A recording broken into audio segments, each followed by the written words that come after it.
আসসালামু আলাইকুম।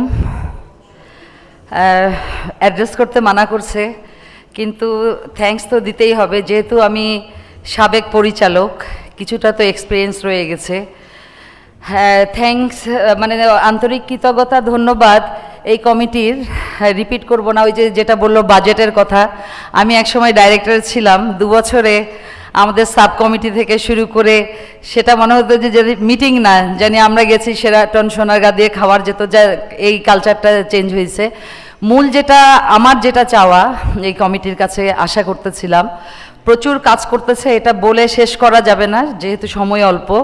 আমি দেখি যে এখানে যারা রয়ে গেছে পিছনে ডাইরেক্টররা, যাদের কমিটি ডাইরেক্টর ইনচার্জ, তারা নিজেদের ব্যবসা বন্ধ করে কাজ করতেছে ভালো।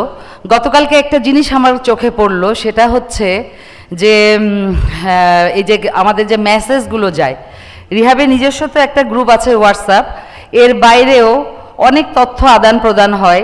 আমি একটা অনুরোধ করব, যে কেউ একটা গ্রুপ করতেই পারে, কিন্তু রিহাবের লোগো, রিহাবের নাম দিয়ে অনেক সময় এত বিরক্তিকর হয়, আমরা আসল ভালো মানে সঠিক যেটা আমাদের কাছে তথ্য আসতেছে সেই মেসেজটাই আমরা পড়তে পারি না, কারণ সব ডিলিট করতে হয়। প্রতিদিন 300, 400, 200 এরকম মেসেজ আসে।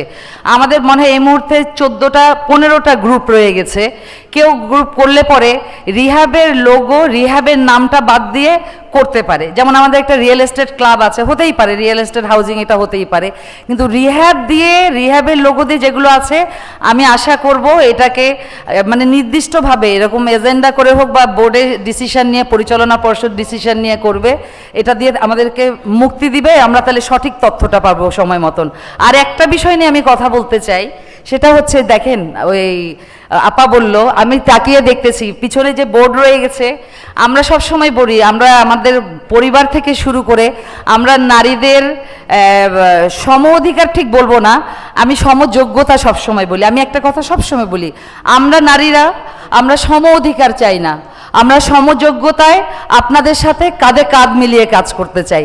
কিন্তু এই রিয়েল এস্টেট সেক্টরে এসে দেখি যে জায়গাগুলোতে আমরা আমাদের ফ্যামিলি থেকে, আমি চিন্তা করতেছি আমার মেয়েকে নেক্সট মেম্বার করবো, মানে কি এই রিয়েল এস্টেটে তো মহিলাদের আসতে হবে, তাই না? আমরাও তো সব ক্ষেত্রে মানে দেশ পরিচালনা থেকে শুরু করে সব জায়গায় নারীরা কাজ করতেছে। তো এই জিনিসটা আমরা মাথায় রাখবো, বোর্ড হোক বা যেটা হোক, আমরা ইন্সপায়ার করব। আমাদের এখানে আপা রয়ে গেছে, অনেকে রয়ে গেছে আমাদের রিহাব মেম্বার, এদেরকে পরবর্তীতে আশা করবো। আমার লাস্ট কথা যেটা, সেটা হচ্ছে আমি কাজ করতেছি ডিসেন্ট্রালাইজ টাউনে। আমার ঢাকার চেয়ে আমার ঢাকার বাইরের প্রজেক্ট বেশি।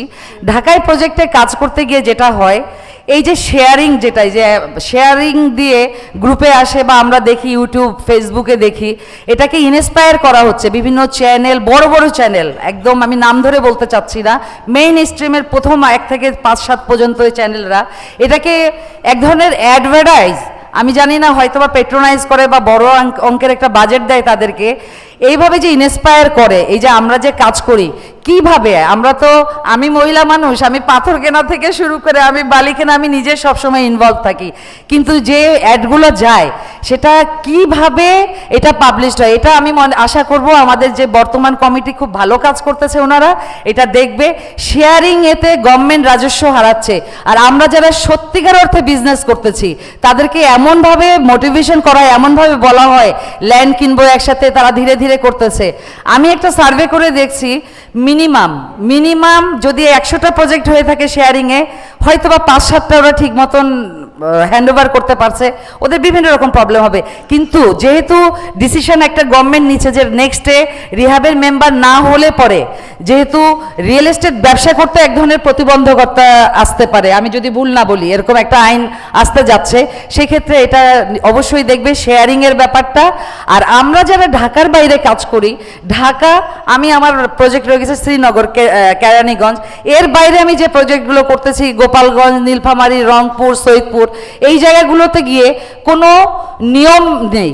তা আমি আশা করব আমরা যারা ডিসেন্ট্রালাইজ শহর বাংলাদেশের, কারণ একটা অশুভ প্রতিযোগিতা রয়ে গেছে আমাদের ল্যান্ড সংকুলন, তো আমরা যারা বাইরে কাজ করতেছি আশা করব নেক্সটে এটা নিয়ে আমাদের এই জিনিসগুলোকে আমাদেরকে ইন্সপায়ার করবে এবং আমাদের সহযোগিতা করবে।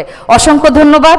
আমি রিয়েলি বলতেছি, আমি এত বছর 6 সাল থেকে সম্পৃক্ত, এই যে বোর্ড এবারে যেটা আমি পেয়েছি, আমি মানে আমার কোনো মানে ওনাদের কাজ, মানে আমি নেগেটিভ, আমরা দেখেন এটা একটা থ্যাঙ্কসলেস জব, এই যে যারা কাজ করতেছে এটা এক ধরনের সোশ্যাল কাজ, এটার জন্য যে ওনারা রেমিনেশন পায় তাও কিন্তু না, কিন্তু এটা একটা থ্যাঙ্কসলেস কাজ। বাট যারা আমরা সমালোচনা করি, আমরা অবশ্যই সমালোচনা করার আগে কারো মানে কঠিনভাবে কষ্ট দেওয়ার আগে আমরা চিন্তা করব যে ওনারা ওনাদের ব্যবসা, ওনাদের মূল্যবান সময় থেকে আমাদের জন্য, আমরা যারা মেম্বার, আমাদের জন্য একটা সার্টেন টাইমের জন্য নিবেদিত। সবার জন্য অনেক অনেক শুভকামনা, কমিটির জন্য শুভকামনা রইল। আল্লাহ হাফেজ।